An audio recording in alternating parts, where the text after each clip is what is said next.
뇌졸중은 골든타임이 굉장히 중요합니다.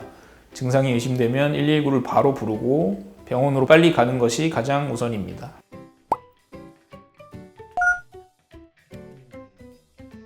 울산연세병원에서 재활의학과 과장을 역임하고 있는 김지영입니다. 제가 오늘 소개해드릴 주제는 뇌졸중입니다. 뇌졸중은 뇌혈관이 막히거나 터져서 뇌에 혈액이 공급이 제대로 되지 않으면서 뇌세포가 손상되는 질환입니다. 쉽게 말씀드리면 뇌혈관이 막히면 뇌경색, 터지면 뇌출혈로 나뉘고 이 두 가지를 모두 합쳐서 뇌졸중이라고 부릅니다. 뇌졸중은 갑자기 발생할 수도 있고 빠르게 치료하지 않으면 심각한 후유증이나 생명까지 위협할 수 있는 응급질환입니다. 뇌졸중은 뇌경색과 뇌출혈을 모두 포함하는 큰 개념입니다. 뇌경색은 혈관이 좁아지거나 막혀서 뇌에 산소와 영양분이 공급되지 않는 상태를 말합니다. 고혈압, 당뇨병, 고지혈증 등 혈관 질환이 있는 분에게 흔히 발생하게 됩니다. 뇌출혈은 혈관이 터져서 뇌조직 안이나 뇌 주변 공간에 피가 고이는 상태로 주로 고혈압이 가장 큰 원인입니다. 두 질환 모두 빠르게 대처해야 되지만 치료 방법이나 예후가 각각 조금씩 다를 수 있습니다. 뇌졸중의 증상은 주로 갑자기 나타나는 것이 특징인데요.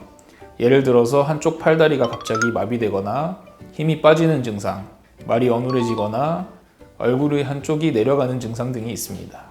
또 갑작스럽게 시야가 흐려지거나 평형 감각을 잃고 어지럼증을 느끼는 경우도 많습니다. 이러한 증상은 뇌졸중의 대표적인 경고 신호로 조금이라도 의심되면 즉시 응급실을 가야 됩니다. 뇌졸중은 골든타임이 굉장히 중요합니다. 증상이 의심되면 119를 바로 부르고 병원으로 빨리 가는 것이 가장 우선입니다. 가능하면 환자를 눕히고 머리를 약간 높여서 안정시키면서 기다리는 것이 좋습니다. 절대 혼자서 병원에 가려고 하지 마시고 음식을 먹거나 물을 마시게 하지 않는 것이 중요합니다. 특히 뇌졸중 증상은 몇 분 안에 진행이 되기 때문에 신속하게 전문 치료를 받는 것이 후유증을 최소화하는 핵심입니다. 급성기에는 혈전용해제 같은 약물 치료나 경우에 따라서는 혈관 안으로 들어가서 막힌 혈전을 제거하는 시술을 받게 됩니다. 이 단계에서는 시간 싸움이기 때문에 증상을 시작되는 시간을 정확하게 기억하는 것이 중요합니다. 이후 상태가 조금 안정되면 중환자실이나 뇌졸중 집중치료실에서 혈압, 혈당, 호흡, 뇌압 등을 철저하게 관리합니다. 급성기 이후에는 재활치료가 필요합니다.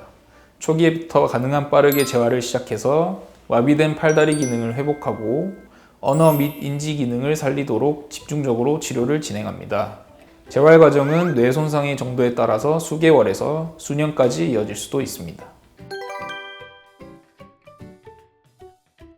초기에 증상이 가볍고 손상이 크지 않은 경우에는 약물 치료만으로도 큰 후유증 없이 회복될 수 있습니다. 주로 혈액 공고를 방지하거나 혈액 흐름을 개선하는 약물이 쓰입니다. 다만 약물 치료만으로 끝나는 것이 아니라 이후 재활치료나 생활습관 교정도 함께 진행돼야 합니다. 증상이 가볍더라도 재활치료를 병행하지 않으면 후유증이 남을 가능성이 있습니다. 뇌졸중에 쓰이는 항응고제나 항혈소판제 같은 약물들은 출혈 위험을 높일 수 있습니다.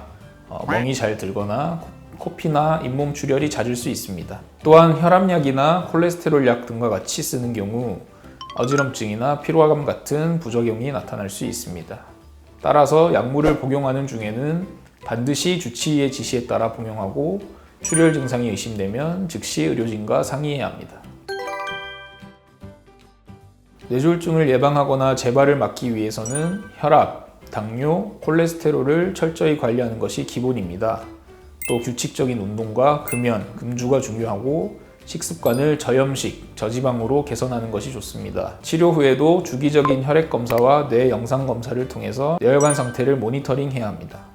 재활치료도 꾸준히 이어가야 되고 특히 어지럼증이나 균형 감각 문제, 인지기능 저하를 재활의학과에서 평가하고 맞춤 재활치료를 받는 것이 도움이 됩니다. 뇌졸중은 누구나 걸릴 수 있는 무서운 질환이지만 증상만 잘 알고 빠르게 대응하면 많은 부분에서 회복이 가능합니다. 또 재활치료나 생활습관 관리가 굉장히 중요한 만큼 완치됐다고 생각하지 마시고 꾸준히 건강관리를 이어가시기를 바랍니다. 조금이라도 의심 증상이 생기면 즉시 병원을 찾아야 하고 재활과 예방 치료를 소홀히 하지 않으시는 게 가장 중요합니다. 감사합니다.